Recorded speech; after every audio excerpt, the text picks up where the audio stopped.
Hello, everybody. So sorry for the late start, just a few technical difficulties, but here we are. Welcome. You are listening to the Pure Strategies Conversations webinar series. We are so excited to offer these unique discussions to help you transform your business to create a more sustainable future. I am Melanie Fleming, Marketing Manager for Pure Strategies. Our team provides sustainability consulting to companies looking to develop goals, enhance their sustainability program, and implement changes in their products, packaging, and supply chains. We are offering these webinars to help companies advance environmental and social performance in their business, helping to show you the possibilities for change and empower you with insights from those at the forefront. You can find our past webinars, research reports, and resources on our website, purestrategies.com, including information about work we have done for Seventh Generation, Walmart, Ben & Jerry's, and other known sustainability leaders. Your host today, Colleen Corrigan, is a Senior Sustainability Advisor for Pure Strategies.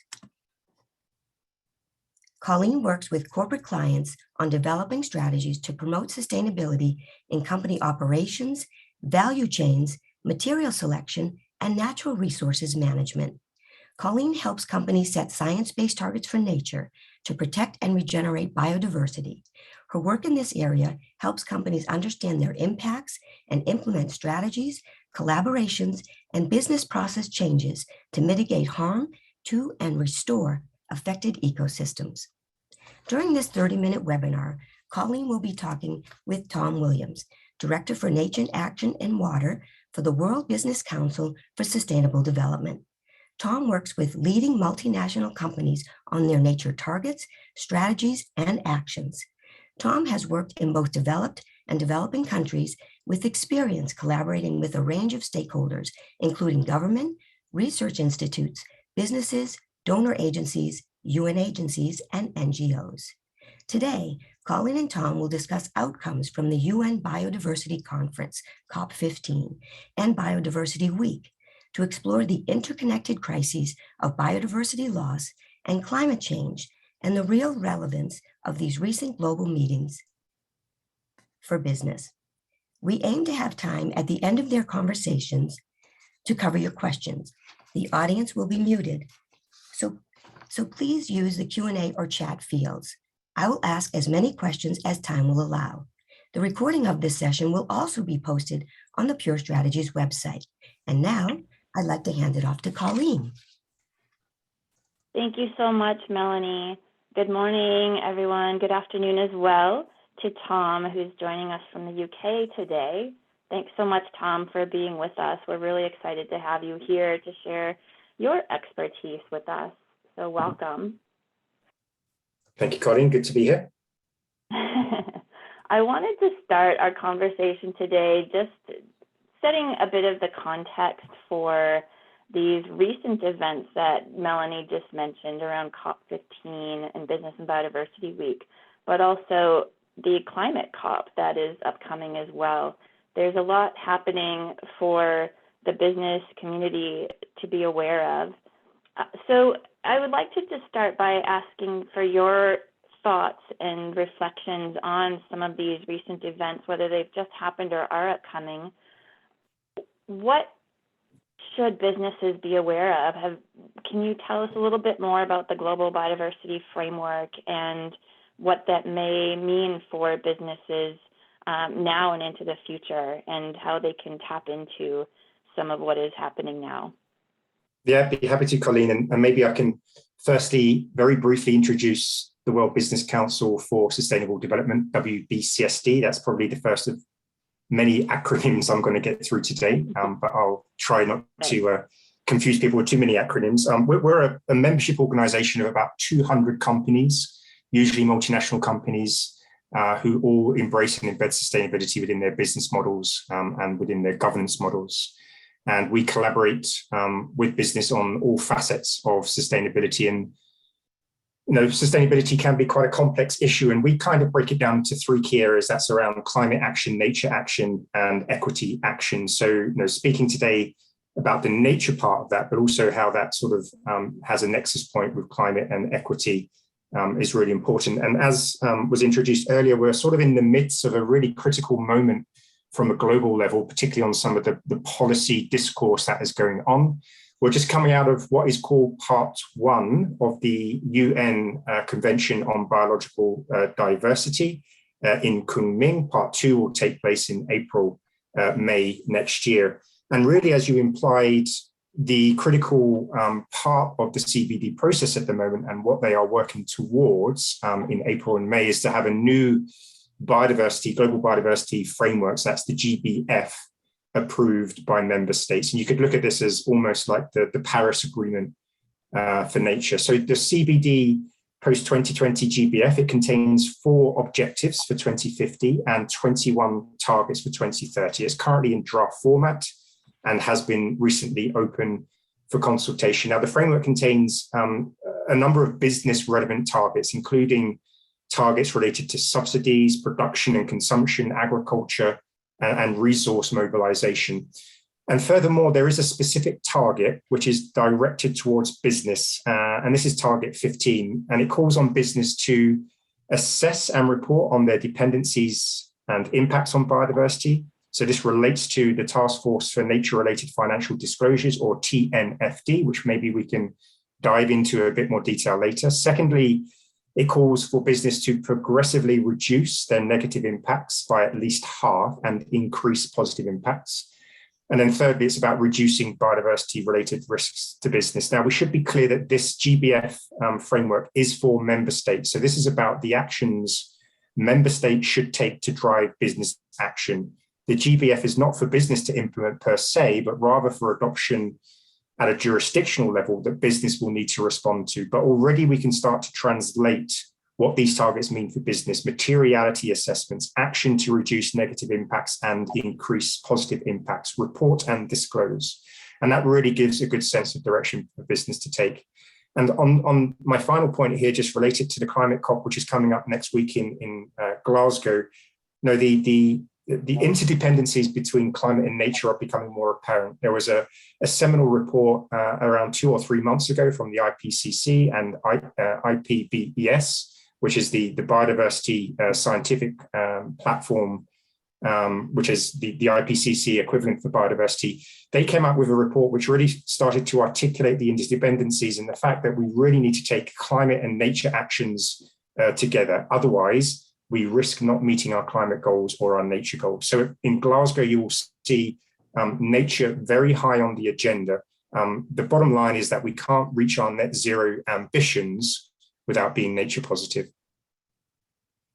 Fantastic. Thank you so much, Tom. That was an excellent introduction and overview, I think, to some of those critical key current events happening and upcoming. Can you share with us a little bit about your thoughts with business in the past and how it relates to some of these global policy developments? And as you mentioned, these are member state dialogues and negotiations that will result in decisions. Historically, they've been largely related to the government, and business hasn't been as directly involved as I think we're seeing taking place now and unfolding. What is different in your view this time around? What's kind of allowing or formulating this much more direct interest in business on the part of perhaps, the member states, but just, I guess, civil society in general? Where is business? How are they being involved, or what are they seeing as opportunities through the development of this global biodiversity framework? Yeah, great question. And I think Paris, which I referred to earlier, in 2015, the climate COP is really instructive here. And I think we strive in terms of how that came together as a model for other similar policy arenas. And what happened in Paris to give member states the confidence to adopt an ambitious framework is that the various stakeholder groups, civil society and business, really stepped up and stepped forward and said, we are ready for an ambitious policy environment to take action. And that signal from business and other key stakeholders really gave the negotiators and member states the confidence that they could put in place an ambitious agreement, which was the key outcome of Paris, because the key stakeholders were going to step up, allocate resources, take actions that would mean that those policies were not empty, but could actually be fulfilled. Now, the devil is always in the detail. There are some challenges in terms of making sure that the Paris Agreement can be fulfilled. But all of that being said, I think it was a real game changer in terms of multilateralism and how it works at its best, and also multi-stakeholderism. And what we learned that is if business does step up and collectively have a voice and say that we're ready to implement these actions, government will also come in and have the enabling environment that it requires. We call this an ambitious loop. So the more ambitious that business actions can be, the more ambitious that the policy making can be. And this sort of ladders up as the ambition gets higher and higher. And I think that's a really effective way for business and government to work together. Now, if we look at the engagement to date, particularly on CBD, WBCSD is part of a coalition called Business for Nature. It's a business-focused but multi-stakeholder platform which is engaging directly in the CBD process. They have more than 1,000 companies that have signed up to their call to action, which urges governments to establish more ambitious policies to reverse nature loss in the next decade. So this gives a clear indication that business understands the importance of policies in terms of enabling their transformation to nature positive. And the benefits of engaging at a global or a local level around policy developments for business is that it enables them to understand and prepare for emerging policy reforms or updates. What do they mean for their business operations and performance? How do they need to adapt? So the value of business investing in these policy initiatives, dialogues, discourses is quite simple. It's about being prepared. And I think that's why we're finding that business is more actively engaging in these policy discourses and events. Wonderful. That's a very succinct answer to that question. And I think hopefully will help those who are listening to understand why it's so important for businesses to understand what's happening within policy at different levels, but especially looking to the global level where there's such an impact to businesses and to just the world as a whole and to governments. One of the questions I have as a follow-up to that is this idea of ambition. And it is something that I think resonates with many as this global framework has been discussed over the last couple of years. It takes quite some time for these frameworks to be developed and to be finally negotiated. And next spring, as you mentioned, part 2 will be the final negotiations to determine what those decisions are and the final wording of these targets. What do you think is the outcome so far of part 1 and some of the conversation that's happening right now in terms of these targets? Are they ambitious enough? Does business want to see more ambition? What is it that business wants to see? Yeah, so we've been at WBCSD working with our member companies probably for the last 18 months or so now on the drafting process of the GBF, the Global Biodiversity Framework. So where it currently sits, it's on version 1, but there's been a 0 draft in place a few months ago. And we've been channeling our inputs and consultations from members through the Business for Nature platform because they provide a unique, strong, coherent business voice that brings in inputs from several different groups. So we have a unified business voice in the development process. So within Business for Nature, we've developed 8 concrete suggestions for the next iteration of the GBF, which we've shared with CBD, the member states, negotiators, etc. And really there's 3 main asks that we have, and that's around 1, set an ambitious mission to halt and reverse nature loss by 2030. This would be the equivalent of the 1.5 degree target under the Paris Agreement on climate, and it aligns with the global goal for nature, which sets us on a trajectory of nature positive by 2030 and nature recovery by 2050.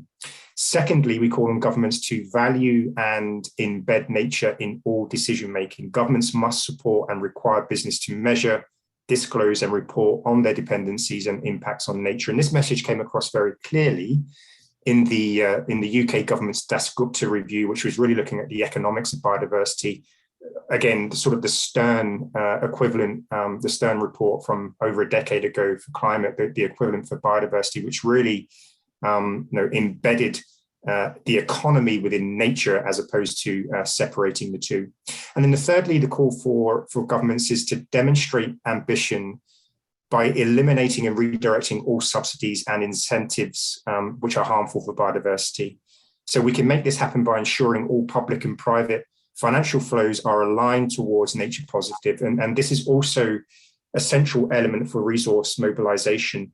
And on this last point of resource mobilization, it's super critical in terms of landing on an ambitious framework. We currently have, as estimated by the Nature Conservancy in a report published last year, an annual financing gap of about $700 billion per year for nature. So this financing gap really needs to be bridged by the public sector and the private sector. And if we don't have the right signals from key players that this financing gap will be bridged, we are really unlikely to have an ambitious framework in place, because of course, member states really need to understand that the finance is going to be available to implement an ambitious policy framework. And it was encouraging to see in the CBD COP Part 1 from a couple of weeks ago in Kunming, the Chinese government stepping up and announcing quite a big fund for biodiversity. And we need to see many other countries doing that. We need to see the private sector doing that. And very critically on this financing piece, going back to that subsidies piece, a big part of that 700 billion financing gap can be met by existing money. It's not about necessarily mobilizing new money, but existing money, which is going to harmful subsidies, redirect them to incentivize nature positive practices and actions. Excellent. Thank you so much for that. That's really helpful to better understand what those three key asks are from business. The next question I have is, what can businesses do now? We've just talked about a bit of the context of the global policy development in this biodiversity framework. Businesses of all sizes can likely be involved, and I know you and I had previously talked about some of those levers that can allow companies to have more impact. Can you share a little bit about that, and in terms of what businesses could do now, even before the next conversation or the next negotiations next spring? And then how does this relate to different sizes? If I'm a very small business, is there something that I can do, or is this really just for big businesses? Yeah, and maybe to pick up on your last question, this is for all business. I mean, the Global Biodiversity Framework, for example, makes it very clear that when we talk of business, it's about small, medium, and big business. So as it relates to the call for reporting and disclosing, that's for small, medium, and large business. So all business needs to get ready for when the GBF is approved, and then jurisdictions start adopting that and applying it. And I guess there's three things that business can get moving on now. The first is understanding what nature positive means for your business. And within WBCSD over the last 6 months, we've been unpacking what nature positive means for business. We've had some dialogues with our members and other stakeholders group to really unpack what nature positive means for business. And the output of this are 6 building blocks for nature positive. So you could see these as foundational steps that all business must take. And it starts with assessing and prioritizing what are material impacts and dependencies as it relates to nature on your business, all the way through to actions and reporting and disclosure. These building blocks, which will be published in the next few weeks, can really be applied by any business of any size to get them moving on their nature positive journey. Secondly, again, for all businesses, all different sizes and geographies and sectors, I would encourage them to really start looking at and engaging in the science-based targets for nature development. So these are going to establish, as the title suggests, science-based targets for nature in different realms. So for fresh water, for land, for oceans, and biodiversity. They are due to be finalized and published at the end of 2022, but you should not wait for them to be published. You can engage in that process now. There are interim targets available for business to adopt, which give an early indication of the kinds of KPIs that you should be looking to adopt from a business perspective. And then third, another framework that is in development, I mentioned it earlier, TNFD. So this is the Task Force for Nature-Related Financial Disclosures. This will be the gold standard by which all business is expected to report on and disclose on nature-related risks and opportunities. That framework will be ready, I think, by the middle of 2023. But again, no need to wait for that to be ready. You can get moving now. There's plenty of guidance available already that gives really robust information about what business should be doing in terms of reporting on impacts and dependencies for nature. So in summary, I would say to get moving, have a look at the WBCSD Nature Positive Building Blocks. That will get you on the right footing. Dive into the science-based targets for nature, get a good understanding of their direction, their trajectory, the interim targets that have been released, and also start informing yourself of the task force for nature-related financial disclosures. Get ready to understand how you need to report and disclose on nature-related risks and opportunities. Thank you, Tom. That was a great summary of some of the key things that businesses can do now. And I'll just note that there, as you have stated, there's a lot of guidance and there's a lot of groups and businesses who've already been making progress on this. So there's a lot to be learned in this early stage. And if companies haven't started that process of developing science-based targets for nature, there are opportunities for help for them. So I just want to make sure that's really clear. I just want to check in with Melanie. It looks like we have just a few minutes left. Are there any questions that have come in that panelists or some of the participants listening would like to ask?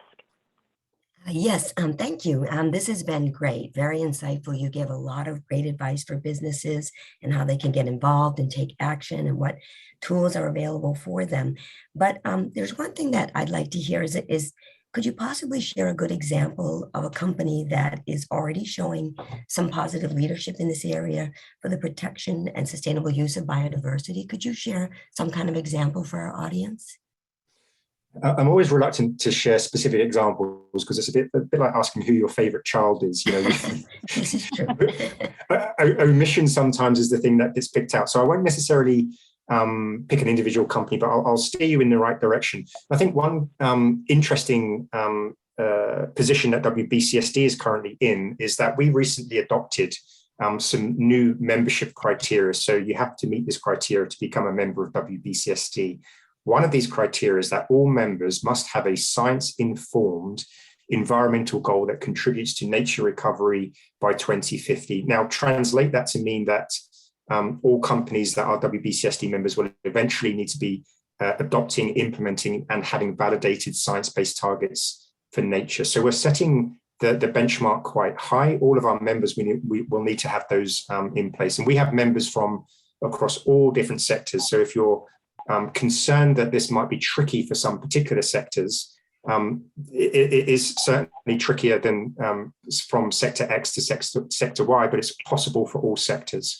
Now, we've been looking at our membership in terms of how ready our members are. We're calling this the Nature Readiness Assessment for this criteria to come into effect. And we looked at a snapshot of companies, 50 companies. And what was interesting, and it goes back to the point of what we've been learning over the last few months, is that businesses, to a large degree, already started their work towards nature positive because they have in place freshwater targets, or they have land-based targets or ocean targets. And really, it's about developing those further and having a more holistic view of nature and a more holistic nature strategy. But out of these 50 companies we looked at, 96% of them, so nearly all of them, had identified nature-related topics as material. So that's great. It's showing up in materiality assessments. 44% of companies have prioritized nature-related topics coming out of that materiality assessment. 88% of companies, so again, a significant majority of companies, have nature-related KPIs and metrics in place. So as I said, this could be freshwater, could be land-based, could be ocean, could be biodiversity specific. And encouragingly, 22% of companies are already within their corporate strategies, goals, targets, using what we would call nature positive language. So they are going to be water positive impact, forest positive impact, for example. So already this nature positive movement is gaining traction. And in terms of where to look for specific sector guidance, remember that the three key sectors that have the biggest impact on biodiversity is the food, secondly, built environment, and the energy sector. If you look at the leaders in those sectors, have a look at their sustainability reports, annual reports. You will see the kinds of nature-related targets, goals, and actions that they have in place, some of the usual suspects. But in terms of pointing people towards good examples, I'd encourage you to look at the leading food companies, the leading built environment companies, and the leading energy companies. They will all have pretty decent, I would say, and robust nature goals and strategies in place at the moment. That's so fantastic. Oh, go ahead. Go ahead, Colleen. I was just going to thank him for a really informative response. And Melanie, it looks like we might be close to time. Any other questions, or is it time to wrap up?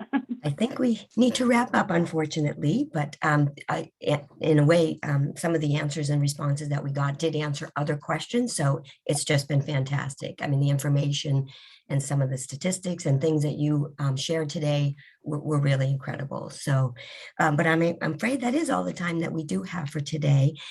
We hope that you enjoyed this conversation on how recent UN events have impacts for business and biodiversity. A special thank you, Colleen and Tom, for your time and your incredibly valuable insights today for our listeners. We'll be hosting the next Pure Strategies Conversations webinar in November. Be sure to check our website or sign up for our newsletter for more details on that. The Pure Strategies website has lots of additional resources for you, so be sure to check that out or feel free to reach out to Colleen directly. We look forward to connecting with you again or having you attend another Pure Strategies Conversations webinar in the near future. Stay well, everybody. Enjoy the rest of your day. Thank you.